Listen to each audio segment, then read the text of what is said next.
All right, let's bring in SABC News Reporter Tebogo Phakedi for the very latest update now. Tebogo, very good afternoon to you.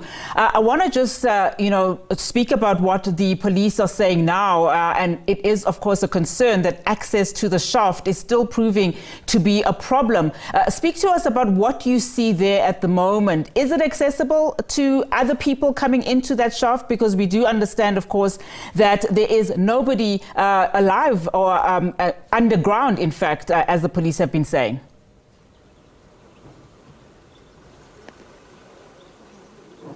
Good afternoon, Unati, and of course to the viewers. I can confirm that the shaft is not accessible to everyone. As you can see behind me, my colleague Zwaki Chabalala will just show you the police presence that we still see here. And of course, the Mine Rescue South Africa still at that specific shaft 11. As far as, police having alluded that no one dead or alive is underground at this point. They are still operating here, as we've heard that they are yet to have a meeting with different ministries, which of course will give an update as to what the report they then received from Mines Rescue SA entails.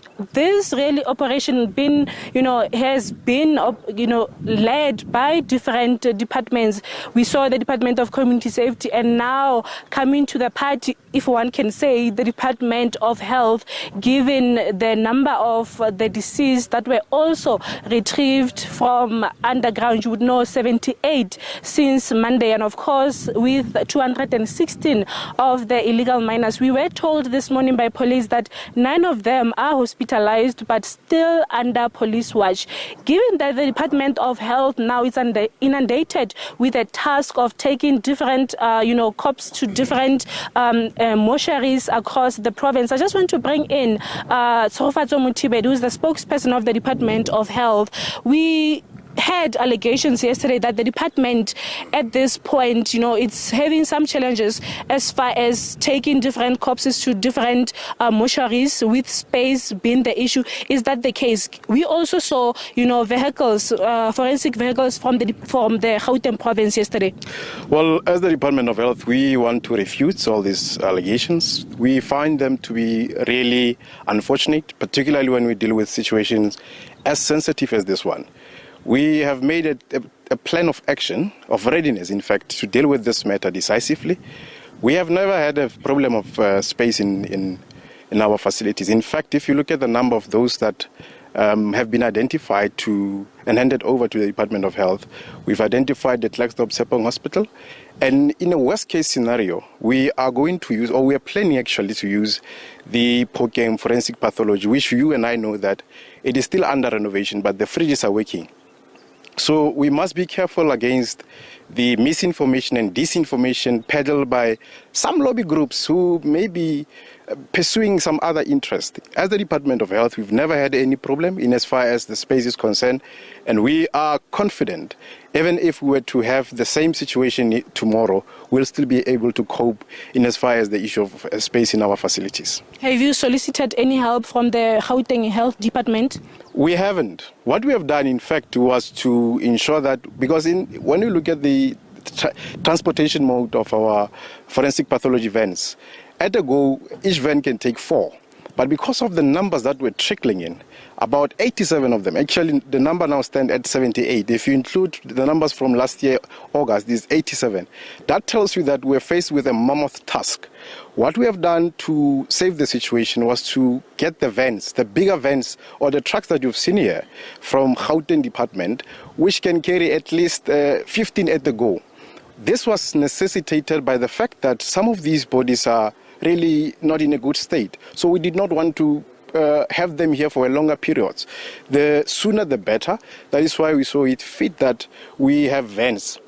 The drivers are ours, The medical personnel are ours. So we never had any problems. What we were doing was to avoid a situation where tomorrow we are then accused of having all these bodies here piling up without necessarily having to take them on time to our facilities. So we're saving the situation. We've never had any other problem except that we wanted to beef up our transportation mode to ensure that we don't have any other problem in as far as transportation of these corpses is concerned. Yeah, police have confirmed that majority of the illegal miners that have the deceased are from, foreign countries. Now you have a big task of identifying them. How is the process going to unfold? More so when you are going to have a corpse at the morgue for a very long time with no family member coming to perhaps claim them so that DNA can start.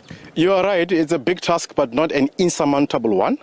We have a plan in place. We are dealing, actually now we've had a Zim consulate here, and we are dealing with our other counterparts, Botswana, Lesotho and Mozambique. But what we will be doing as the Department of Health, because the law dictates to us that we can only have a body between 30 days and 60 days. Beyond that, if we don't have any other means of verification, or if anybody comes up, we are able to extract DNA tests and archive them and bury them. And maybe later, 2-3 years or whatever time later, we are able to say, if someone comes and say, we want to have our loved one back, we are able to then conduct DNA to confirm the families and then repatriate all these bodies. But as a department, you are right. We are going to have to deal with this issue with our counterparts, particularly the Department of Home Affairs. And we are making a painstaking call to all people, especially even the police, who will assist us with those who are arrested, to also help us in as far as the issue of verification and identification of all these bodies. But we're still making a painstaking appeal to all community members, residents and other NGOs to assist us in as far as identifying those who are in our mock. We will be able to deal with this matter decisively as required. Thank you so much. That is Sofatso Muchibedi, spokesperson of the Northwest Department of Health. Unachi, the other issue that comes forth as this operation is almost at the end is whether there's a specific shaft will be sealed. And community members have been raising different views as far as this matter is concerned. We asked the police if they will also conduct this operation at shaft 10, and they said they will only limit themselves to this specific shaft, given that this is what the court said. I just want to hear if we can just give a minute to Sanko. I'm just going to talk to Mzuki Sijem. You had different, view as far as this operation is concerned this morning. Thank you so much. We are happy that the operation finally got to its end. But we are not going to allow a situation where these holes are just sealed, as these people have been saying. There is a need for different stakeholders who are involved to have a thorough engagement just to pave a way forward. Because we have a very strong view as Sanko that these shafts, on the basis of the fact that there is proof that there are minerals, that are still there, these shafts can still be used to curb unemployment and poverty within the district where they are actually located in. Thank you so much. That is Mzuki Sijem, who says government needs to also focus on artisanal mining as a way, perhaps, to curb illicit mining. Unati, intricacies of illicit mining here at Stilfontein with the operation that we saw starting in October, but with the Valomkoti starting in August, police having been stationed here for the past 5 months. We will hear from the police as far as that report is concerned. What does it entail? What is the way forward after this? Unachi.